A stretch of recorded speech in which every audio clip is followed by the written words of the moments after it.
বৈষম্য বিরোধী ছাত্র আন্দোলনের অন্যতম সমন্বয়ক নাহিদ ইসলাম, আসিফ মাহমুদ ও আবু বাকের মজুমদারকে হেফাজতে নিয়েছে মহানগর গোয়েন্দা পুলিশ। নিরাপত্তার স্বার্থে রাজধানীর গণস্বাস্থ্য নগর হাসপাতাল থেকে তাদের হেফাজতে নেওয়া হয়েছে বলে জানিয়েছেন স্বরাষ্ট্রমন্ত্রী আসাদুজ্জামান খান কামাল। তিনি বলেন, তাদেরকে আটক করা হয়নি, তাদের নিরাপত্তার জন্যই পুলিশ হেফাজতে নেওয়া হয়েছে।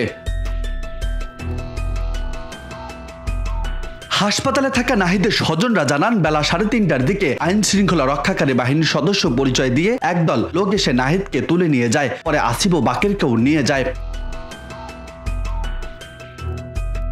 এর আগেও কোটা আন্দোলনের নেতৃত্বে দেওয়া এই 3 জনকে আইন শৃঙ্খলা বাহিনীর পরিচয়ে তুলে নিয়ে নির্যাতন করা হয়েছিল বলেও অভিযোগ উঠেছিল। তবে আইন শৃঙ্খলা বাহিনীর কোনো সংস্থাই অভিযোগের বিষয়ে মুখ খোলেননি।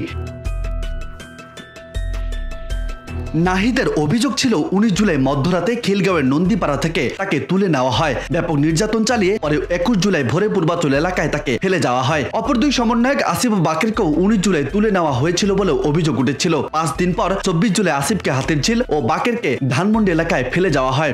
এরপর থেকে আসিফ ও বাকের গণস্বাস্থ্য নগর হাসপাতালে চিকিৎসাধীন ছিলেন। রাজু আহমেদ, বার্তা 24।